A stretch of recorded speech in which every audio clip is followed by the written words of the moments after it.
Welcome to the Darkstream.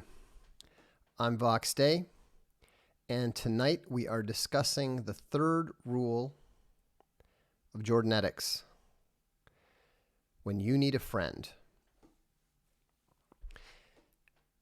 Welcome to the Evil Legion of Evil, to the VFM, to the Ilk, to the Dread Ilk, and as always, a shout out to the Bears. I was just about late, because we were working on the Indiegogo case. It's moving forward. It's looking good. And definitely looking forward to filling everybody in on it. Not tonight, but when we have the chance to do so. Tonight we're going to focus on Jordanetics Rule 3. Super chats, appreciate them, but we're going to hit them. We're going to address them at the end of the talk about the Jordan Peterson book. And so we'll talk about the Jordanetics for about half an hour, and then we'll hit the super chats and hit any other questions that y'all might have on either stream.me or on YouTube. And for those of you who are on stream.me, you may notice that subscribers have a new option, or a new logo. We added that today. And so if you're not on stream.me, I highly encourage you to get on there as well. We're just getting started, all of 2 minutes in.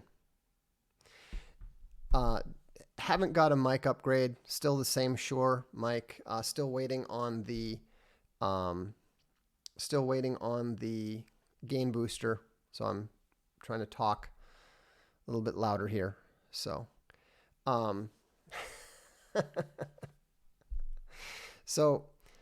I do also have some good news as well. Last night, yesterday, things were looking pretty grim for my wife's dog, but he had a great day today. It was kind of it's one of those situations where it's always 2 steps forward, 1 step back. Yesterday actually felt a lot more like 3 steps back, but it was just crazy to see how it was. He went from literally barely being able to walk to be able to jump up on a 3-foot high bed today without any trouble. So Evan Schultz says, "Vox, you look like $1 million." I survived my high intensity course today. We've been hitting these. I think the thing calculated that we burned something like 553 calories during the workout. It was pretty intense. When you're going on for 45 minutes and your average heart rate is like 135 BPM, you're working out. You're working hard. So one of these days I'm going to do a fit at 50. I'm going to do it this year because I'm 50, and so we should probably make sure that we do this. So anyhow, so let's talk about Jordanetics. And Chapter 8 of Jordanetics, and just a reminder, this is the book we're discussing, Jordanetics, A Journey into the Mind of Humanity's Greatest Thinker.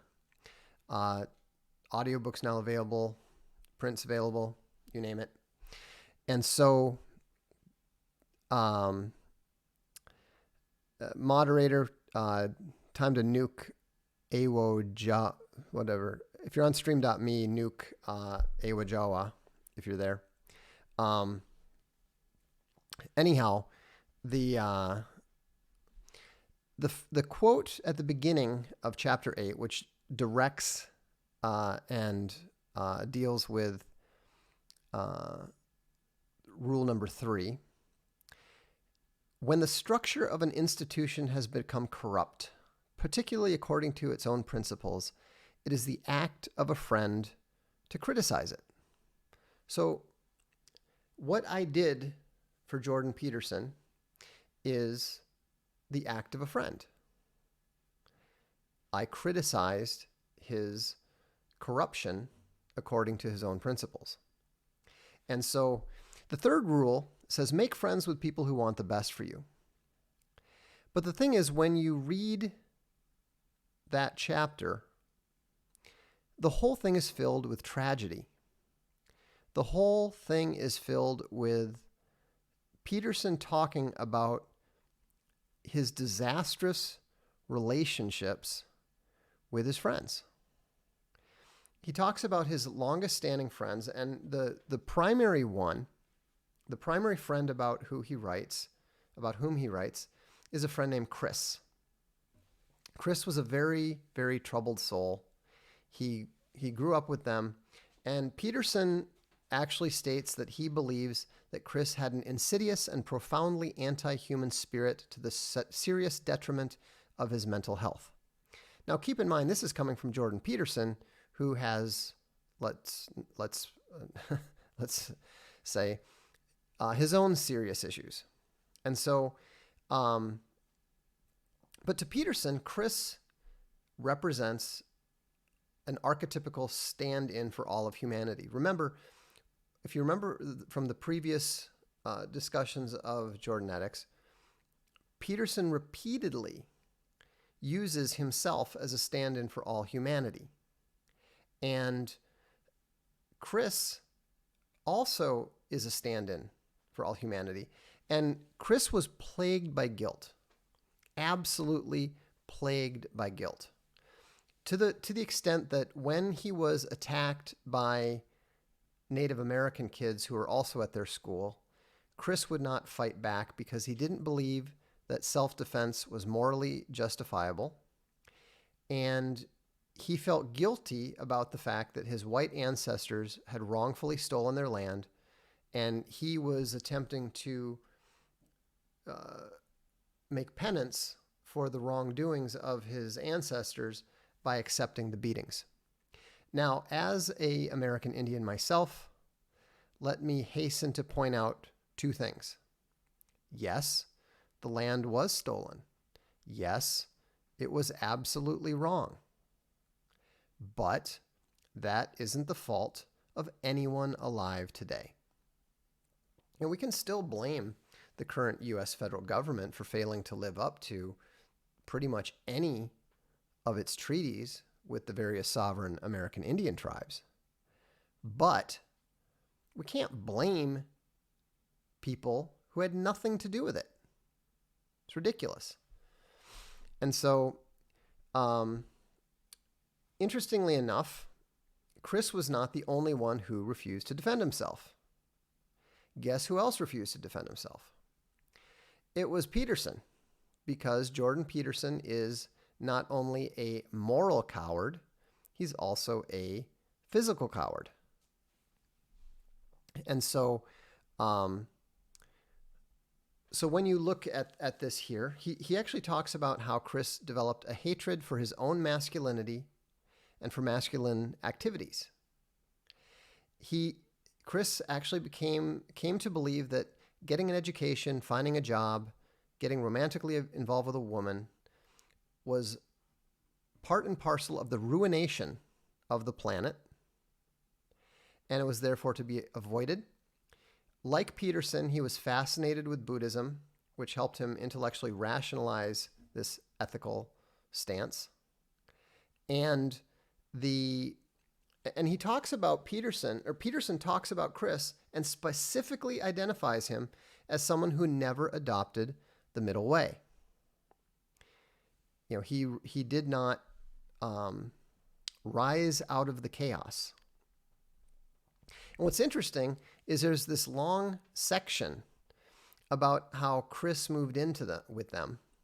Not long after, in the early 1990s, when Peterson was a new father, Chris actually moved in with the Peterson family, which was really bizarre because Peterson also talks about the fact that Chris and Peterson's wife, Tammy, had some romantic entanglement of some kind. He doesn't make it clear whether they actually dated, whether they hooked up. He doesn't make it clear whether Chris's pursuit was unsuccessful. But regardless, the problems with Chris living with them in their house were so serious that Peterson's wife Tammy and his daughter Michaela actually left the house for a few days. And he tells this bizarre story about how one day when Chris had caused the household tension to reach uncomfortable new heights, Peterson and his wife had gone outside and seen a bunch of hairless black squirrels all around us in the park, all partially hairless, tails and bodies alike, all shaking and freezing in the deathly cold. It was inexplicable because squirrels are partial hibernators. They only come out in the winter when it's cold. It's this weird vision, almost. It's crazy. And so the, it was just a totally bizarre, dramatic tale. And as is the case in most of Peterson's bizarre, dramatic tales, it gives you reason to doubt both his veracity as well as his sanity. And what's bizarre about this is that the way that he reveals his total disregard for his friend's feelings are amazing. When you read this, it's difficult to ascertain who is supposed to be the bad guy, Peterson or the disturbed friends. It's just crazy. And so, and now remember, this is supposed to be his best childhood friend. It's absolutely nuts. And Chris spirals downward to the point that he actually becomes, according to Peterson, openly homicidal. And only through the grace of the God in whom Peterson doesn't believe does he not kill Peterson and his entire family one night. And so, fortunately, Peterson says he woke up and talked to Chris, and Chris was in a homicidal mood. And the other thing is his other friends, Carl and Ed, were not quite as disastrous, but they too did not turn out well.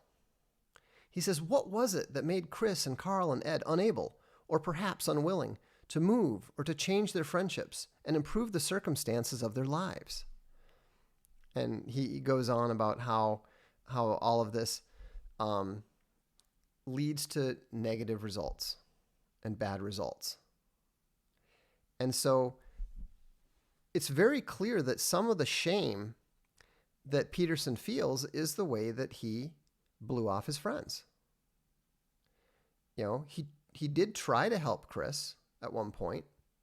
He even invited him in to live with him in his house with the family.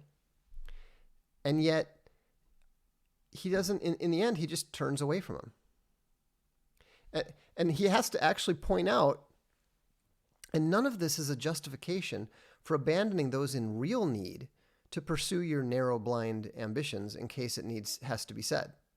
So he's saying, well, I may have abandoned him, but he wasn't in real need, and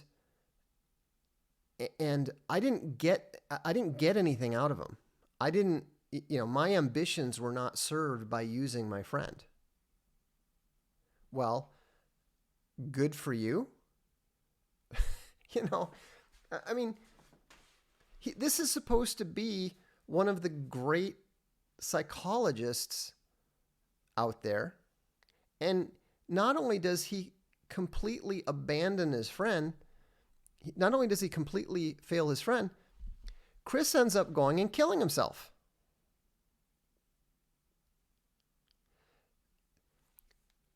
Everyone talks about how, oh, Jordan Peterson, he's helped so many people. Jordan Peterson couldn't help his best friend who killed himself.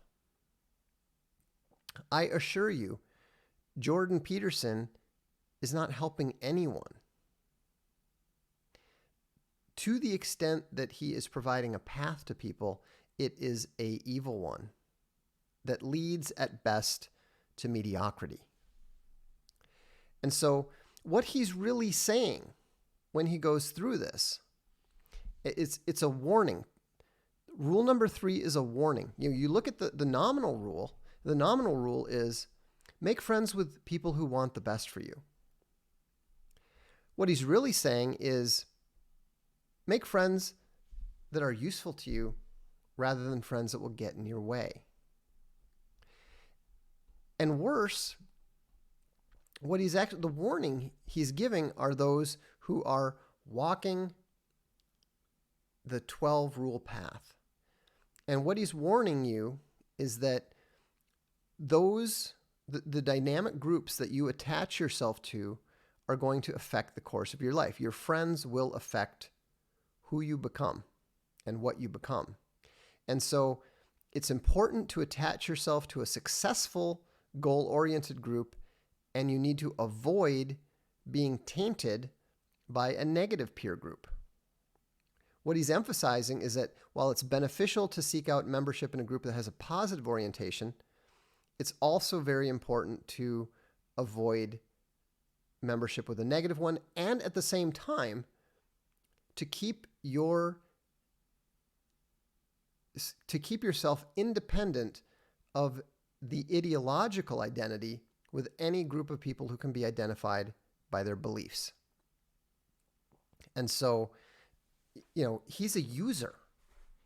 He's a predator. And what he's really saying is this: you should never identify yourself with any specific group. Instead, you should identify with the evolved world of enlightened individuals who aspire to universal standards for everyone. You need to avoid the weak lobsters. You need to stay away from the low-status lobsters. And the only way that you can determine whether they're genuinely in need or not is if you cut them off.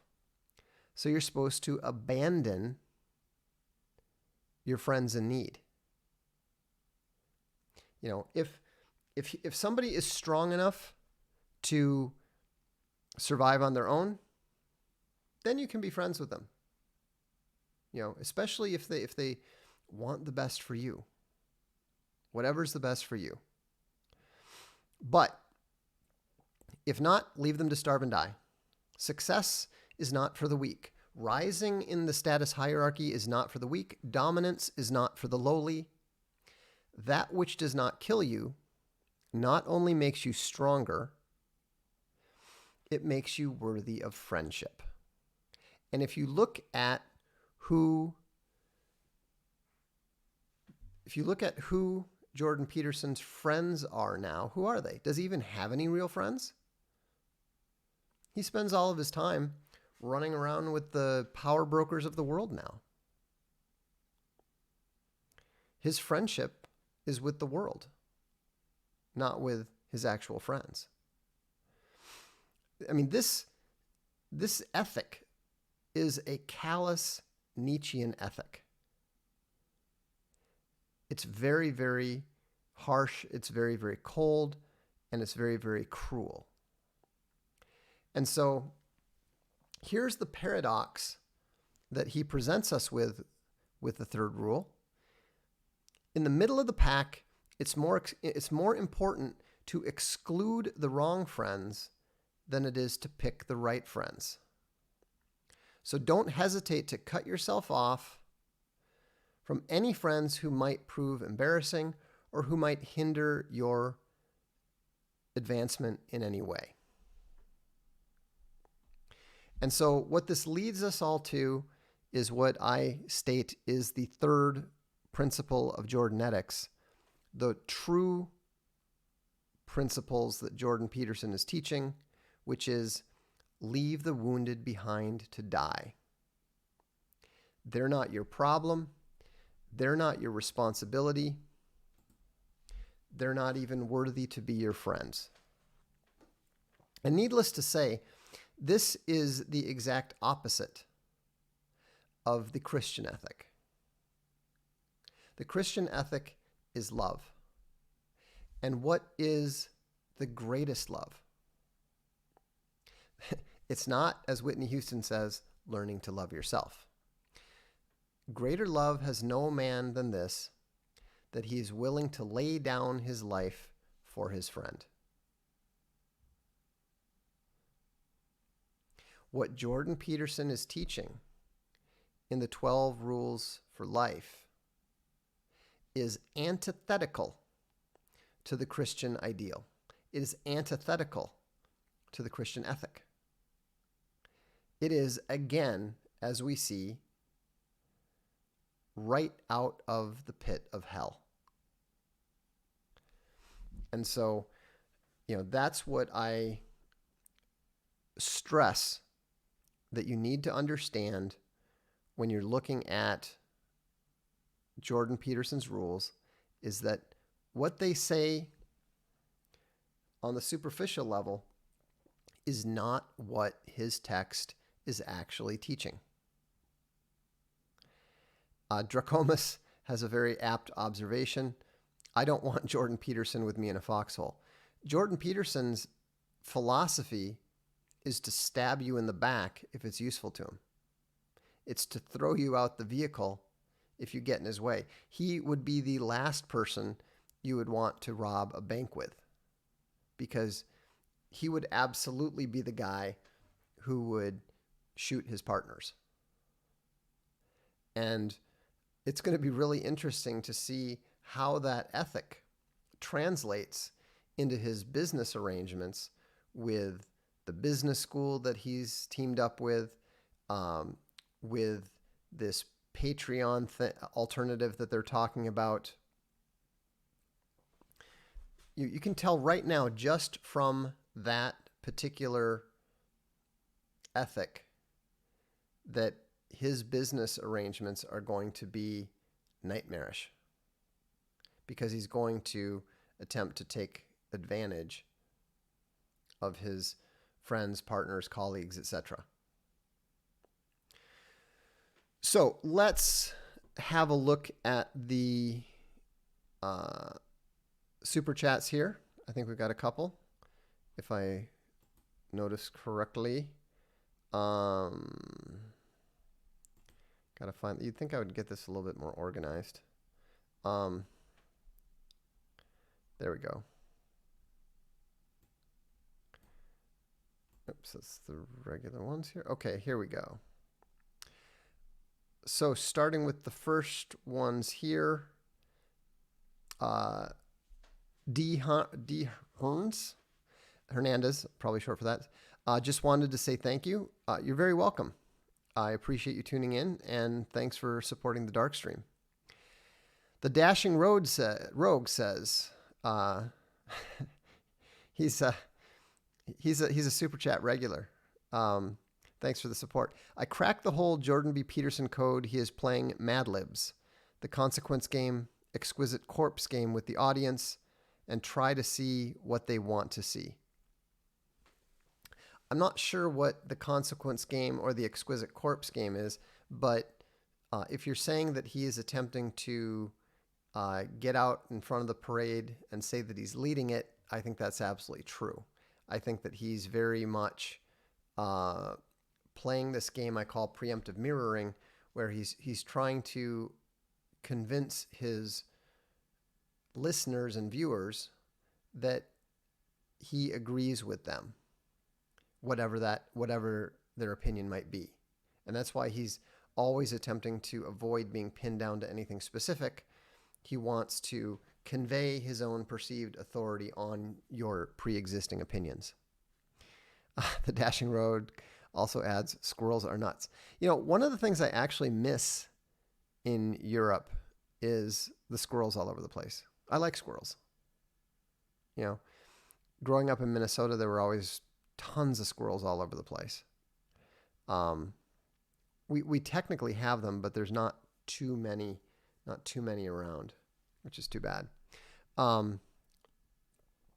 Yellow Folder Bear says squirrels eat birch gold nuts. That's a very subtle slam on Ben Shapiro. And I mean, really? Is that what we do now? Really? Yellow Folder Bear? Birch gold nuts, really?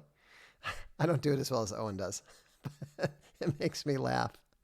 It makes me laugh whenever Owen does his Ben Shapiro imitation. Oh, wow. Jesse Lee Peterson's producer is actually here on stream.me. Please give my best regards to Jesse. He's the man. Love Jesse Lee Peterson.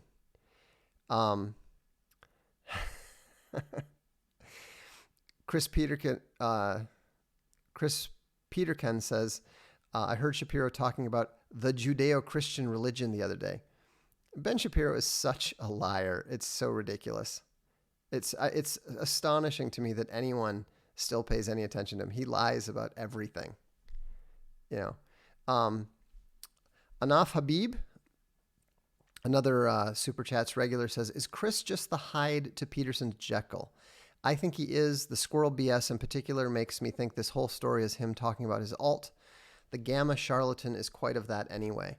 I don't think so. I don't get the idea that Chris does not exist. I understand you're not the only person I've heard to come up with that theory. We should be able to find out who the guy is. In fact, I'll put the VFM on that, and we'll find out exactly who he is. We even know, when he, based on the weather patterns and the very cold January that's described, we already know what year Chris was living with them. And Thatchy wants us to look at him. He's on stream.me. He's a big boy now. Hey, look, I'm all for YouTube. YouTube has behaved incredibly reasonably with me to date. Last night's Darkstream was monetization limitized briefly when it was done. I think that was just an algorithm thing.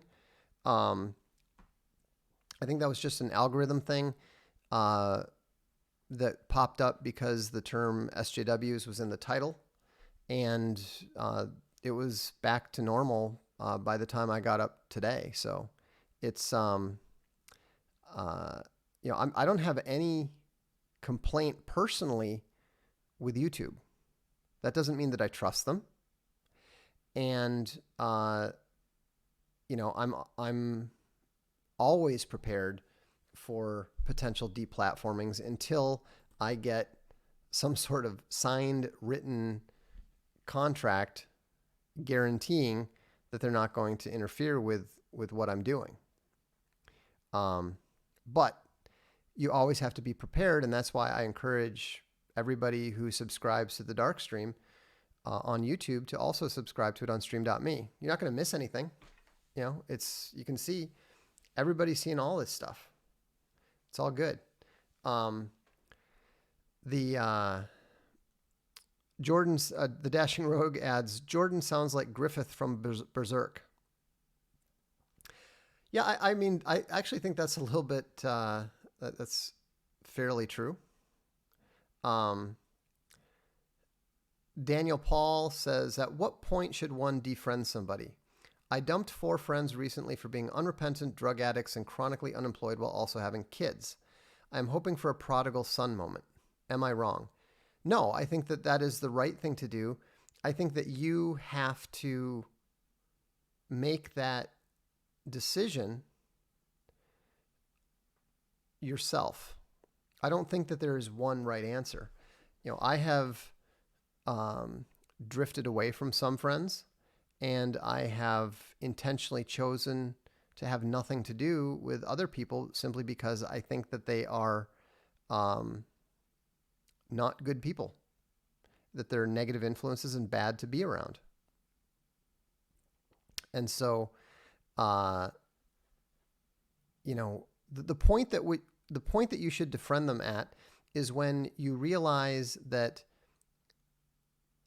they have no interest in helping you, that the whole relationship is one way.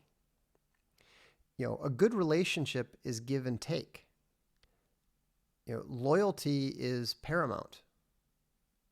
I have friends that I haven't talked to in 2 years just because life has taken us in different directions. And yet, if they called me today and said, dude, I need your help burying a body, I'd be there. And I know they do the same for me. That's what true friends are. They're the people that you can call up and say, hey, we need a Hail Mary. We need this medication. Can you, get it and overnight it to me? And they drop everything in order to make sure that they're home when the stuff gets delivered so they can get it out the same day.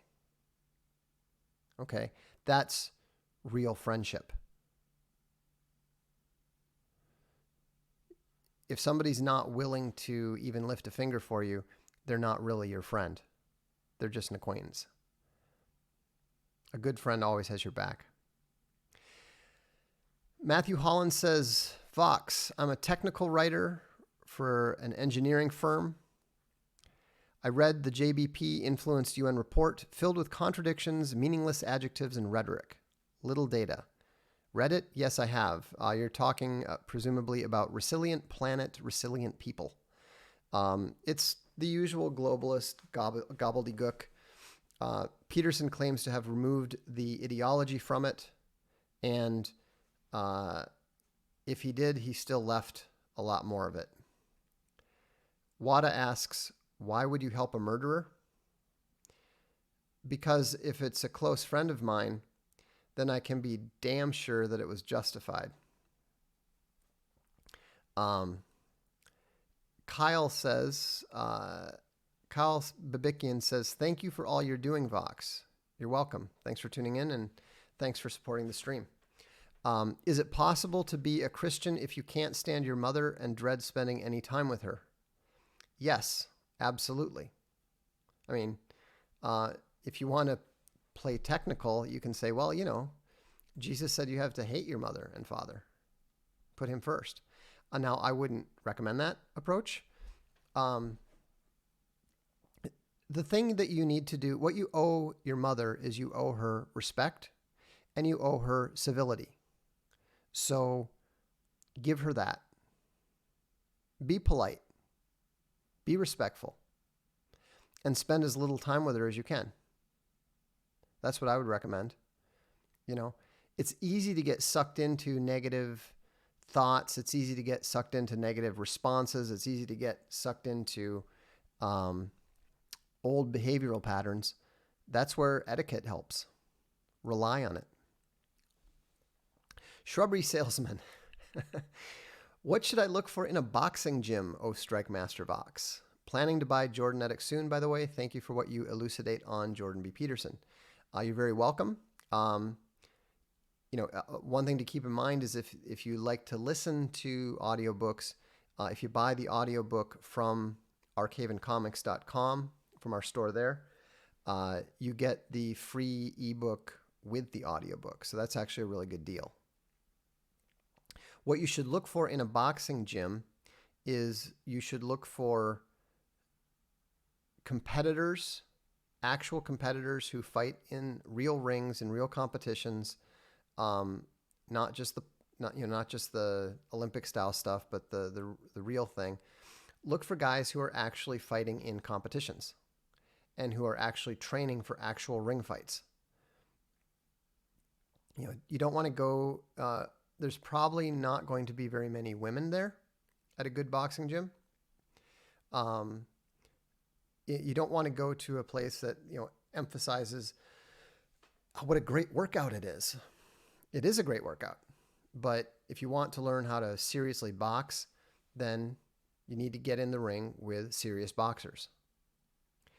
Duralex said, Lex said, I can't wait for the day someone grills Shapiro with a list of quotes from the Talmud and asks him how they're compatible with Christianity. Oh, he'll never let you do that. He avoids that sort of thing like the plague, just the same way that he avoids debating me. His whole thing is to maintain his viability. I would like to see somebody ask him about his quotes relating to how America must establish an empire in the Middle East. There's a reason why I named him the littlest chicken hawk back in 2005. Remember, I have been pointing out that this guy is a hypocrite and a charlatan and a lightweight for 13 years. Obviously, not very effectively, given how many people fall for it, but that's the truth. Bensum says, your opinion on Gene Wolfe. I respect Gene Wolfe's writing more than I like it. I think he's a great writer. I don't think he's a particularly enjoyable writer. That being said, we've already published one 800-page book of literary criticism. It's called Beyond Light and Shadow. You can find it on Amazon. You can find it on our store, I think. It's totally unreadable. I've read 12 Gene Wolfe novels. I've read a number of his short stories, and it's wildly over my head. I still can't believe we've sold more than 25 copies of that. But people love it. I mean, the only reason that we did it really is because, number one, our production editor wanted to, because he's a huge Gene Wolfe fan, and he loves what the guys... The best part is I actually called Gene Wolfe up and asked him, I said, would you mind if we publish this book of literary criticism about everything you've written? And he said, no, I wouldn't mind, but who would do such a thing? And I said, well, a guy named Mark Aramini. He said, I know Mark. I didn't know he was crazy. I mean, to put it in perspective, I just found out today, because we're going to get it out this year, I believe. The total size of the work we're publishing is 1.3 million words. 1.3 million words of literary criticism that's almost entirely unreadable to anyone who isn't totally obsessed by Gene Wolfe. And Castalia House is proud to publish it. I have no intention whatsoever of reading any more of it than I have. But I'm very proud that we publish it because, let's face it, nobody else is going to. Musical Bear, thank you. Says, thank you for the many great streams and hours of mental exercise they have provided. You're very welcome, and we're going to be providing more and more and more. We're actually looking at possibly creating a channel that would be available through Roku and Apple TV, and basically, we'll still be doing this just like we're doing it now, but we want to take it wider, take it broader. Lewis Jones says, what version of the Bible should I read in English? I'm getting increasingly drawn to religion rather than a self-definition. Well, that's good. That's a sign of intellectual maturity. There are literally tens of thousands of great thinkers from the past that it's very, the more that you read, the more you realize there is nothing new under the sun. And even your most clever ideas have been thought before, usually by somebody who's smarter than you. I would say the New International Version I know that there's a lot of reasons, good reasons to criticize it, but I think that it's a good starting place. And if you want to get deeper into, you know, exegeses of the various verses, then you can also look at some of the other translations. But the point is that it's all divinely inspired. It's all there. The Holy Spirit is there to guide our understanding. And so I don't get too caught up in the specifics of, oh, this translation is much better than that. I switch from reading it in Italian to reading it in English on a regular basis. And, it often helps me get a slightly different perspective depending on what language I'm reading it in. And the same is true with the translations. The main thing is learn what's in there. Don't get too caught up in this word, this specific translation, that word. That's the error that the Pharisees made. The Spirit and the truth is what matters most. You can't out-lawyer God. That's the fundamental flaw in Judaism. Judaism is an attempt to use God's words and lawyer around them. It doesn't work. It can't work. So don't get too caught up in the technicalities, legalities, and precise definitions and so forth. Charlemagne has a good observation. He says, it's hard to overstate just how terrible Rule 3 is. It calls for a total betrayal of your most precious relationships purely for your own selfishness. It's absolutely right.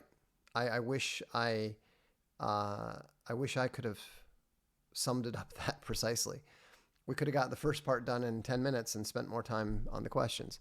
But you're right.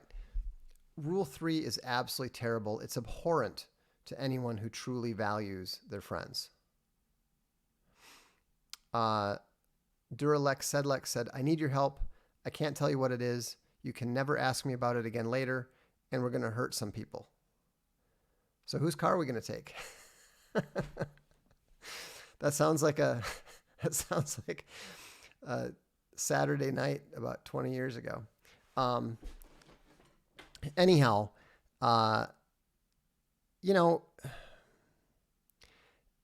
somebody said once that a good friend is somebody who will come and bail you out of jail. One of my friends once said, that's not true.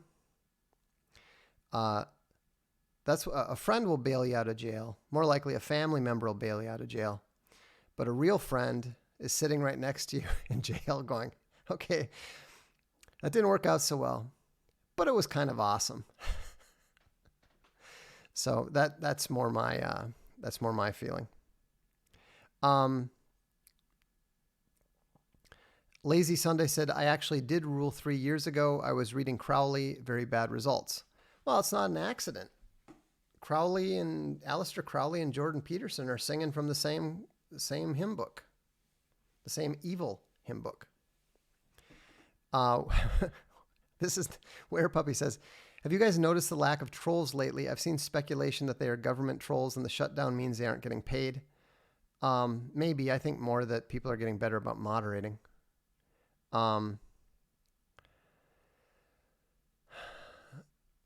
Static Void just threw $10 out there to support the stream. Thanks very much. I appreciate that. As does everyone here, I'm sure. Charlemagne adds, reading Jordanetics helped me understand how close I came to damaging my relationship with my friends. I'm forever grateful to Vox Day for his advice. You're very welcome. And I'm glad that you have understood how important your relationship with your friends are. I have the same friends that I've had since childhood and high school and college. I live on a different continent, but we still team up. I mean, it was kind of funny when we were talking about the whole Indiegogo thing initially, after they cut us off. literally the first thing that I did was call my high school friend, the lawyer, and we talked for about an hour and a half. And we'd successfully waged a legal campaign against GT Interactive that ended in our favor about between 1998 and 2000. And we just had the best time. We hadn't talked in a while, and we just had the best time, like making plans for how we were gonna win this one. And it was kind of funny because my wife heard the conversation, and she said, "You're getting the band back together." I mean, that's what it felt like. That's really what it felt like. And so, Mountebanks has a good question saying, so different levels in the social-sexual hierarchy look for different things in friends. Yes, they do. They need different things in friends. And so, Wyman Taylor said, bought both your SJW books last night, Vox. Thank you. I hope you find them useful. He says he's looking forward to reading them. Honestly, I think they're pretty good. Some of my books I look back at and I'm thinking, but those have some, I think, lasting value. Dogpine Tree says, why isn't it possible that Jordan's just saying, don't throw your pearls to the pigs? Because he's not. He's not saying anything like that. Read the chapter. Robert Hayes, I don't seem to be able to trust anyone anymore. I don't know how to overcome that. Baby steps. Piano, piano. You trust people in small matters, and then as they prove themselves worthwhile, then you trust them in larger matters. That's how we do everything. Yosarian asks, if you win the Indiegogo case and obliterate the site, will you start a campaign on Kickstarter 2 to tempt them to pick up the gun? I don't think we're going to obliterate Indiegogo because I don't think that it's going to cost them more than about maybe $1 million, $1.5 million in the end. They've hired they've got a very expensive San Francisco law firm, a very reputable firm. Our guys know who they are, and so they've got it. They've lawyered up. They're gonna at least initially fight it, and that's not going to be cheap. And we've got a very, very, very strong case. So it's going to be very interesting to see how it all plays out. Personally, I think it's absolutely stupid that they're trying to defend it. It's absolutely ludicrous. But, c'est la vie. GT Interactive ended up paying out $250,000 because they didn't want to send a letter. They didn't want to send a letter confirming what they had already done and what we knew they had done. They had cut our project, but they didn't want to officially tell us they'd cut the project. And so they ended up, 2.5 years later, writing a check for $250,000 instead of spending, what was it then? 20 cents on a stamp. Can you give advice on how to reconcile with a family member who's a preteen, doesn't have a father, and that father figure is being forced on him by someone else? I'm just going to say no, because I don't even understand the situation. I don't know the people. You need to find advice from someone you trust that knows the people. Something like that is too complicated for some stranger on the internet to say anything that's meaningful. Truck My Ad just says, love the theology talk. God bless you. You as well. And thank you. Keep in mind, I'm not a theologian. Okay? I have opinions, but that's all they are. So, don't take my theological ideas too seriously. I mean, use them as starting points for your own contemplation, not endpoints. That being said, we're actually going to get the Irrational Atheist and On the Existence of God audiobooks up on the site real soon. So I would highly recommend, especially The Irrational Atheist, if you have, if Sam Harris or Sam Dawkins or Richard Dawkins or Daniel Dennett have had any influence on your thinking, because this will fix that. TB88 wants to point out Mark Armini's channel on wolf analysis is great and much more digestible than his massive book. Well, I should hope so. Look, I'm not criticizing his accomplishment in any way. What he has produced is amazing. It's literally mind-blowing. It even blew Gene Wolfe's mind, which is saying something. Would it be wrong to couch Christianity as the battle of good versus evil? No, that's exactly what it is. Theodicy is what changed my life, making me pro-Christian. Same with me. I always tell people there is no such thing as a problem of evil. Evil is why Christianity exists. Evil is why Christianity had to exist. When you look at evil unflinchingly, in the face, that's when you realize that Christianity is A, true, and B, necessary. Oh goodness, I'm a little behind here. Oh, okay. Red Pill Raccoon says, Jordan Peterson's voice. It depends on what you mean by Dave Rubin's weighing in my butt. Is that you, Owen? Raccoon. Wow, 2 raccoons in a row. Fox, for the simple man, is Tom and Jerry okay? What do you mean okay?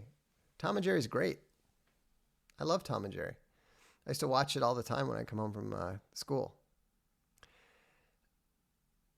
Vox, have you found an answer to the problem of good, why good things happen to evil people? Yes, that's obvious. We live in a fallen world ruled by evil. He rewards his servants. He always turns on them eventually, and they end up being damned, and usually they're ruined before the end. I mean, look at Hillary Clinton and Bill Clinton. You think that's worked out for them? But that's my answer. Vox, why do most Christians not recognize narratives like The Greatest Showman? That bothers me too. That Greatest Showman is just raw evil. It's pure evil. It's almost as bad, if it may actually be worse than that. What's the song from Frozen? I want to say Let It Be, but that's not right. Let it be, let it snow, whatever it is. Really well written song, really effective song, same as the big song from The Greatest Showman. All of those things are musical wizardry. It's musical wizardry meant to push I. That, let it go. That's it. Let it go is evil. Let it go is Crowleyism. Let it go is like Jordanetics. Not like Jordanetics, but like 12 Rules. And so is The Greatest Showman. This is all evil stuff. Again, I. Do what thou wilt. I, me. Non serviam is what that all boils down to. I will serve myself. I will not serve God.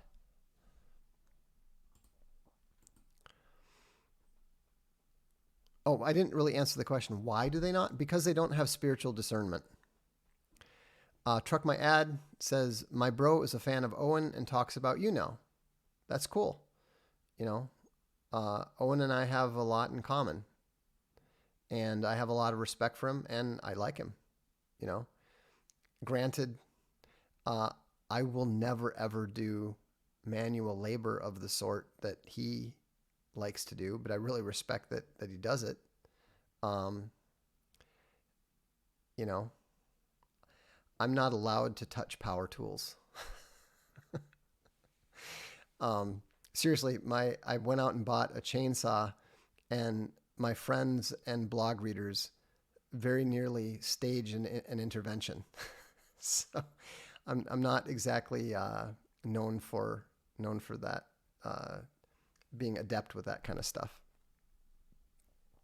Vox, is Trump the modern day Domitian? No, I don't believe so. I don't think, I mean, I love Donald Trump, love the God Emperor. He's better than we deserve. He's better than we had imagined. And yet he's probably not enough of what we need. Maybe I'm wrong. I hope I'm wrong. But, you know, it's, we'll see. We'll see.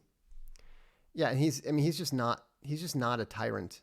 And he's also he's not a fighter, really. He's more of a negotiator. Great man. One of the best presidents we've ever had. But he hasn't shown that he is willing to be ruthless in any way, shape, or form yet. Corbett Plastering says, Vox, thank you for taking so many arrows. I hope you are wrong, but I fear you are indeed correct. I see your prognosis become more evident each and every day. He's talking about the political breakdown of the United States and the, eruption of war around the world. Not something I've talked about much here because we haven't really gotten into the there will be war stuff, but, we're overdue for this stuff, unfortunately. It's just the way that it is. As far as taking so many arrows, I was almost emotional when Donald Trump said that, I can't quote him exactly, but when he said that phrase about how he was happy to take the arrows for us, for the American people. And that's the way that I feel about the Legion and the way that I feel about the followers, the subscribers. I'm happy when something like Indiegogo happens. It provides meaning for me. It provides purpose. My kids noticed that I was downright giddy after the quote unquote deplatforming happened. I think I missed the fray, and now I had one. So, and it's a meaningful one. And I know you guys have my back. I really appreciate the way that you pray for me. You pray for my family. You pray for my wife's dog. It's meaningful. Jordan Peterson thinks that what we have collectively, what Owen and the Bears have collectively, is pathological. It's not pathological. It's healthy, it's good, and it's desirable. So, Chad Thunderkokovich says, you love the war? My sensei, one of the things that was most alarming about sparring with my sensei was the way that he never looked so happy as when he was in a good, hard match where somebody was really bringing it hard. And, just the way that he would the gleam in his eyes, the genuine smile on his face. You realize this guy loves this.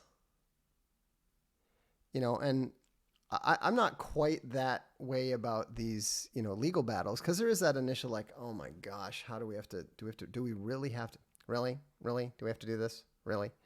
But, I wouldn't have spent 6 years,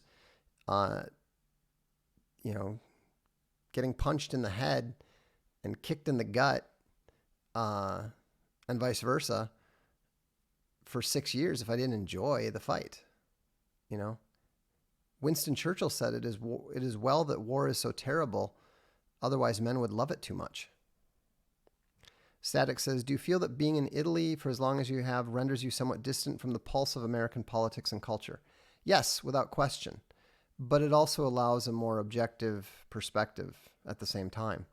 I think that's why I was able to correctly call the US presidential election when a lot of people who were involved in it couldn't because they were too colored by their emotions.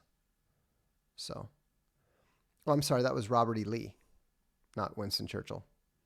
I think Churchill might have quoted him at some point, though, because I could have sworn he might have quoted him in one of his histories. Can you give a 2-minute recap of what the Indiegogo thing is? Yes, but not tonight. Not tonight. Do you feel similarly about playing soccer? I like soccer even better. I mean, fighting is exhilarating, but there's also like a scary aspect to it. Soccer is just pure enjoyment. You know, when you're on the field, nothing else matters. You don't think about anything else. It's just, you know, whatever responsibility you've got, whatever things you have to do, it all just goes away. And you're just there with your 10 teammates trying to make something happen. And yes, I do enjoy watching soccer. So, the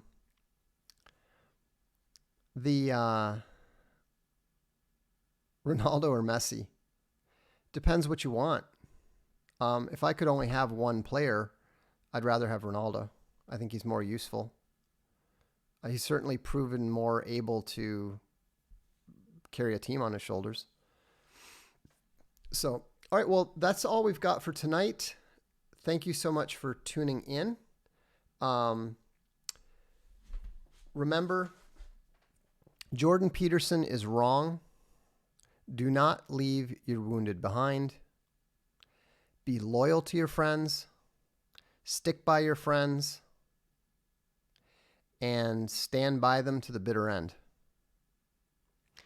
Have a good evening.